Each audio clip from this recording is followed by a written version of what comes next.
நீங்க இந்த தமிழ் தேசிய அரசியல் நீங்க பேசுற சாதியவாதிகள் தான், குடிபெருமை பேசக்கூடியவர்கள் தான். சீமான் போன்றவர்கள் இன்றைக்கு வந்து அருவாளை காட்டி நீங்க வந்து பனைமரம் ஏறி நீங்க கல்லு இது பண்றாரு அப்படின்னா அது சாதி வெறியினுடைய உச்சம் தான். அது வந்து இல்ல, இது எல்லாமே பாஜக கொடுக்கிற அசைன்மெண்ட். பனைமரம் குறித்து அண்ணன் வந்து சொன்னாங்க. நீங்க பாருங்க, பனைமரை தொழிலை வந்து ஏதோ கல்லு மட்டும் இருக்கிறது மட்டும் தான் பனைமர தொழில் நினைச்சிட்டு இருக்காரு என்னன்னு தெரியல. 2018 திருமாவளவனுடைய பிறந்தநாளை முன்னிட்டு தமிழ்நாடெங்கிலும் 1 லட்சம் பனை விதைகளை நடுங்கள் என்று உத்தரவிட்டார். இன்னும் சொல்ல போனா ஒருபடி மேலே போய் திருமாவளவனே தன் கையால் பனை விதை நட்டார். அப்ப அது எந்த குழு தொழிலை ஊக்குவிப்பதற்காக? நான் இன்னும் சொல்றேன், நீங்க பாருங்க, 2018 ஆகஸ்ட் தமிழ் மண்ணில் வந்த ஒரு சிறப்பு கட்டுரை. இப்ப இந்த பனை சார்ந்து பேசும்போது இது குலத்தொழிலை ஊக்குவிக்கிறது, இது RSS பின்புதல் செய்து சொல்றாங்கல்ல. இதே விசிகாய் சேர்ந்தவர்கள் என்ன கட்டுரை எழுதிருக்காங்க அப்படின்னா, இந்துத்துவத்திற்கு எதிரான தமிழின் அடையாளம் பனை. அப்ப திருமாவளவன் கையில் எடுத்தா, விசிகா கையில் எடுத்தா, அவர்கள் பனை விதையை நட்டுனா அது இந்துத்துவத்திற்கு எதிரான தமிழின் அடையாளம் ஆயிருது. இதே அண்ணன் சீமான் அவர்களும் நாம் தமிழ் கட்சியும் தமிழ் தேசியவாதிகளும் செஞ்சாங்கன்னா அது குலத்தொழிலா போயிருது, RSS குடும்ப தொழிலா போயிருது. இது ஒண்ணு. ரெண்டாவது, குடிதேசியம் பேசக்கூடியவங்க திராவிட எதிர்ப்பாளர்கள் சொன்னாங்க நிறைய.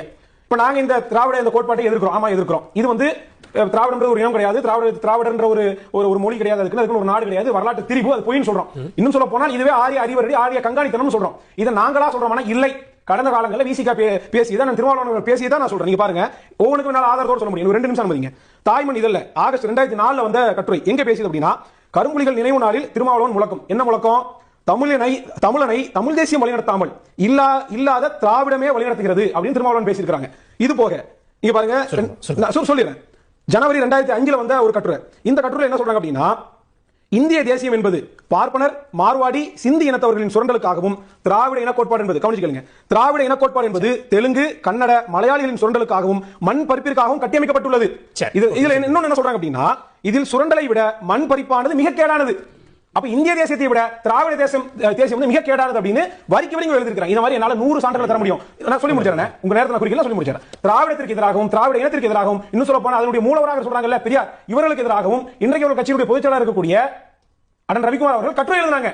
திராவிட இயக்கத்திற்கு பெரிய எதிர்ப்பு வந்ததற்கு தடுத்து நிறுத்தப்பட்டுச்சு. அப்புறம் என்ன சொல்லுவாங்க, அந்த சமயத்தில் அவர் பொதுச்செயலாளர் கிடையாது அப்படிம்பாங்க. என்னவா இருந்தாலும் விசிகாவுடைய அதிகாரப்பூர்வ இதழ் திருமாவளவன் அவர்களை ஆசிரியராக கொண்டு வரக்கூடிய அந்த இதழ்ல பெரியார் மறுபரிசீலனை என்று கட்டுரை எழுதினாங்க. அதுல நான் ஒண்ணே நம்பர் சொல்றேன், அந்த 9வது கட்டுரையில இன்றைக்கு இந்த விமர்சனத்தை நான் முடிக்கிறேன். ஆனா பெரியார் மீதான தலித்துகளுடைய சந்தேக பார்வை தொடர்ந்து கொண்டே இருக்கும் எழுதினாங்க. அப்ப திராவிடத்திற்கு எதிராகவும் திராவிட என்ற இனக்கோட்பாட்டுக்கு எதிராகவும் இவர்கள் பேசியது அவர்கள் பக்கம் நியாயம். ஆனா அதை நாங்கள் பேசிவிட்டால் அது வந்து அநியாயம். என்ன முறை? நான் ஒண்ணே சொல்லிடுறேன். அப்போ விசிகா இன்றைக்கு அவருடைய தேவைக்காக, நீங்க விசிகா திமுக கூட்டணி இல்ல, இந்த அங்கீகரிக்கப்பட்ட கட்சியோ, இந்த 2 MP 4 MLA, இது அவர்களால் கற்பனையில் நினைச்சு பார்க்க முடியுமா? முடியாது. அப்ப அவருடைய அரசியல் தேவைக்காக, லாபத்திற்காக எந்த திராவிடத்தை எதிர்த்தார்களோ, எந்த திராவிடர்களுக்கு எதிராக கட்டுரை எழுதினார்களோ, பேசினார்களோ, முழங்கினார்களோ, அந்த திராவிடத்திடம் விசிகா சரணடைந்து விட்டது. நாம் தமிழர் சரணடையாது.